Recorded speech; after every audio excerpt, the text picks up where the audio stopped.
In the film industry, a single film can make or break a career. This has been the case since the dawn of Hollywood. The 2008 vampire romance movie Twilight set its leads up for stardom based on a best-selling book series with a built-in, eager fan base. The Twilight Saga resulted in 5 films and was a pop culture phenomenon at the time, but not every star of the franchise reaped the long-term rewards. While 2 of the leads, Kristen, Stewart, and Robert Pattinson, have been able to find critical and commercial success following the end of the Twilight franchise, the series' 3rd lead, Taylor Lautner, has not been as fortunate. This is actually kind of a surprise, seeing as the actor's role as the perennially shirtless werewolf Jacob Black looked like a pretty safe path to stardom, and Lautner was perfectly convincing in the role, as convincing as anyone could be playing a smoldering young jacked wolfman. So you're a werewolf? Yeah, last time I checked. Nevertheless, Lautner, who played Jacob across all 5 films, has failed to turn his Twilight exposure to A-list stardom, while Pattinson and Stewart have both managed to star in a healthy mix of mainstream hits and critical darlings.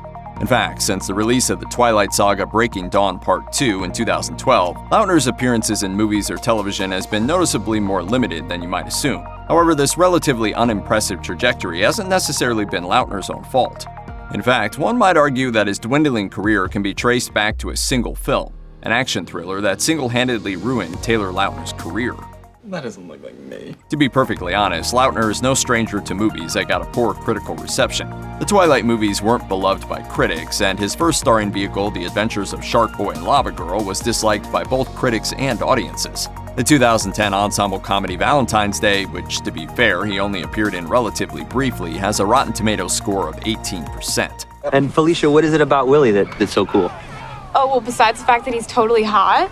However, if you're looking to pinpoint a particular film that took a heavy toll on Lautner's career prospects, his 2011 starring vehicle, Abduction, ended up with a Rotten Tomatoes score in the dreaded single digits, a measly 5%. The film's box office results weren't very encouraging either, as the film grossed just over $28 million domestically on a $35 million budget, relying on its international box office totals to turn a profit. This might not have reflected too well on Lautner as a bankable leading man, seeing as Abduction was the first starring role he did after the initial success of Twilight.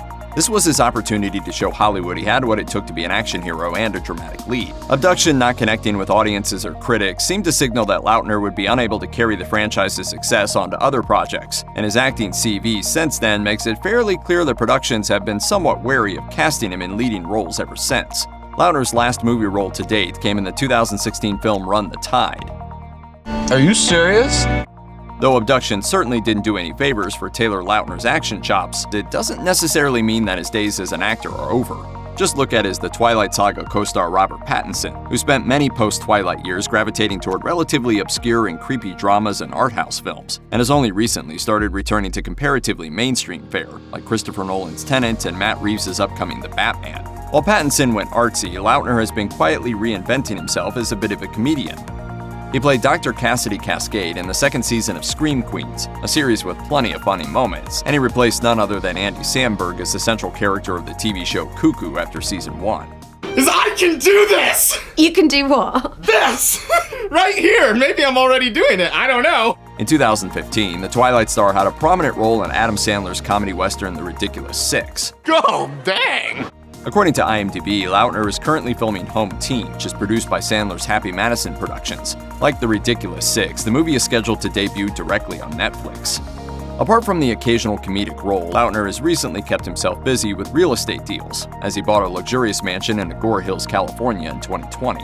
So even though he might not be the first person Hollywood calls for action movies these days, Taylor Lautner seems to be living his best life and keeps himself occupied with fun projects that have very little to do with his days as a hunky werewolf. And if you're curious about revisiting those days, the 5 Twilight films are currently all available to view on Netflix. Thank you. No problem. Check out one of our newest videos right here. Plus, even more Looper videos about your favorite movies and TV shows are coming soon. Subscribe to our YouTube channel and hit the bell so you don't miss a single one.